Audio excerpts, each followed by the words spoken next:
Welcome to steno series.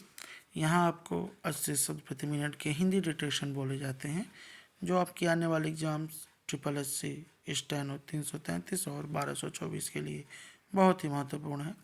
Detection अच्छी लगे तो उसे लाइक करें। इन्हें डेली पाने के लिए हमारे चैनल को सब्सक्राइब करिए और अपने दोस्तों के साथ भी इसे ज़रूर शेयर करें। डिटेक्शन स्टार्ट होगा 5 सेकेंड बाद।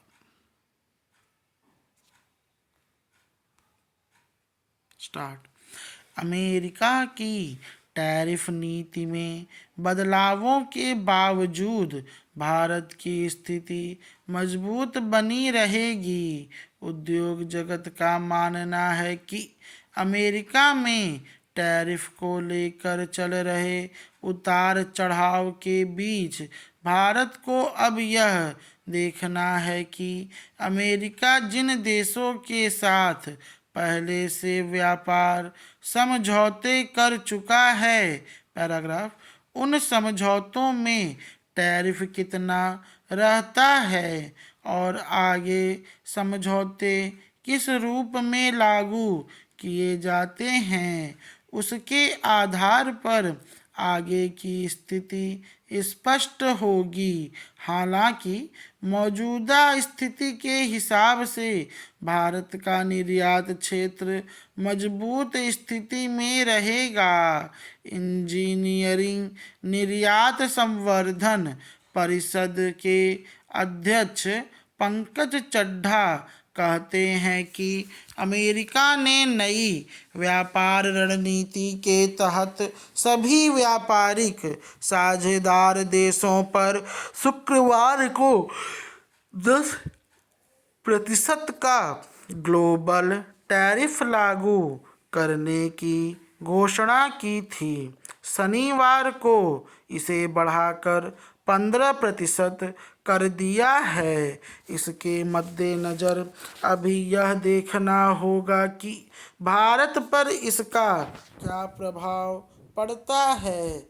वैसे भी ट्रंप जब से सत्ता में आए हैं उन्होंने जापान, दक्षिण कोरिया, वियतनाम, मलेशिया, कंबोडिया और थाईलैंड समेत 19 से अधिक देशों के साथ व्यापार समझौतों की घोषणा की है, जिनमें से करीब 9 देशों के साथ व्यापार समझौते पहले से हो चुके हैं। पैराग्राफ। ऐसी स्थिति में देखना है कि जिन देशों के साथ पहले से व्यापार समझौते हो चुके हैं उन पर आयात शुल्क क्या रहता है। उसी के आधार पर भारत का व्यापार समझौता भी निर्भर करेगा, जिसकी वार्ता अभी जारी है।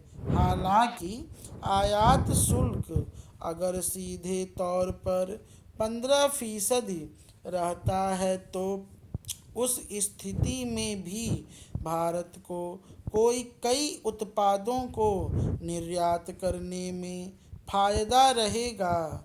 पैराग्राफ।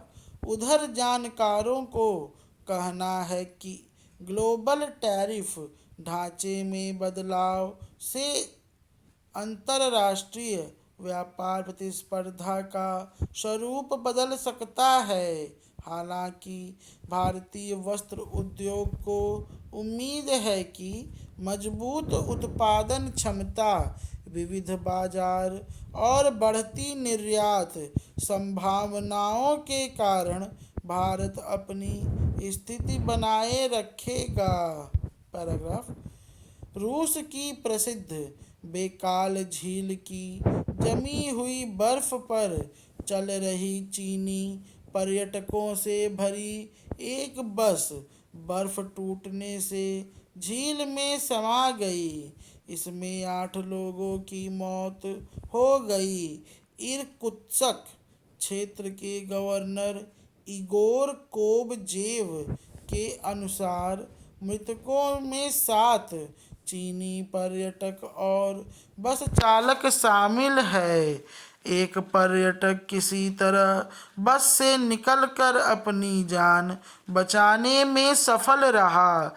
रूस के आपातकालीन मंत्रालय ने बताया कि बस लगभग 3 मीटर चौड़ी बर्फ की दरार में गिर गई। हादसे वाली जगह पर झील की गहराई करीब 18 मीटर बताई गई है। बेकाल झील दुनिया की सबसे गहरी मीठे पानी की झील है और रूस के पर्यटक प्रमुख स्थलों में से एक है। स्टॉप।